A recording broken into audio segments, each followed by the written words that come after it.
In this video, I'll show you how to navigate Logic Pro's windows within Logic and each of their designated shortcuts to quickly access them at any point in time during your project.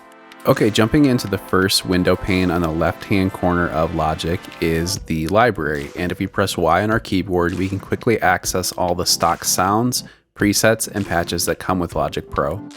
The second window is the inspector window. Press I on your keyboard to quickly access essential region and track controls such as gain, plugin inserts, MIDI effects, audio effects, sends, pan, volume, mute, and solo.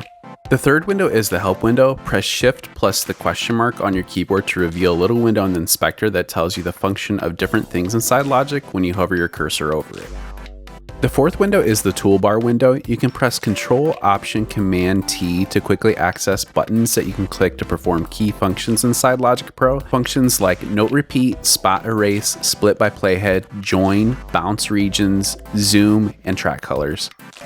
The fifth window is the Smart Controls window. If you press B on your keyboard, you can quickly access and modify the sound of your selected track without ever going into your track's plugin window. Within the Smart Controls window, there's also a handy EQ for your track and an optional EQ for your master. The sixth window is the Mixer window. By pressing X on your keyboard, you can quickly access the mixer for your entire song, where you can adjust volume faders, adjust panning, mute, solo, sends, buses, you can rename tracks, and more. Next is the Count In button. By pressing this button or pressing Shift K on your keyboard, you can toggle on and off a pre-count that Logic plays before it starts recording your MIDI or audio performances. The button next to this is the Metronome button. Press K on your keyboard to activate a timed clicking sound and sync with your project's BPM to help you keep time while recording MIDI and audio performances.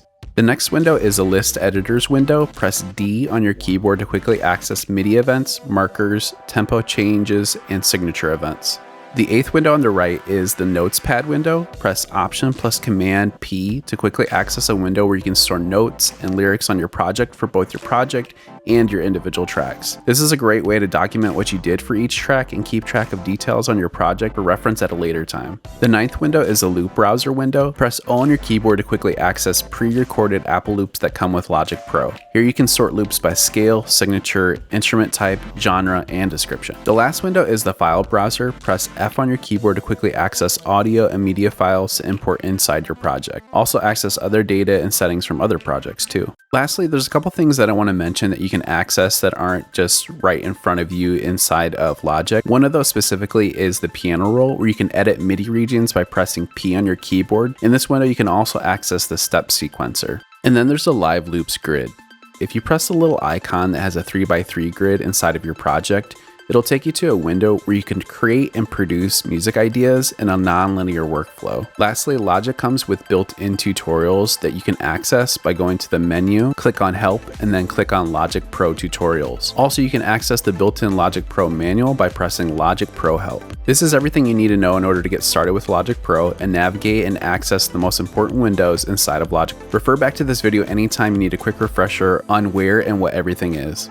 So that is how to navigate inside of Logic. In the next video, I'm going to show you how to access the key commands window and map custom keyboard shortcuts to key functions inside of Logic. So let's jump in.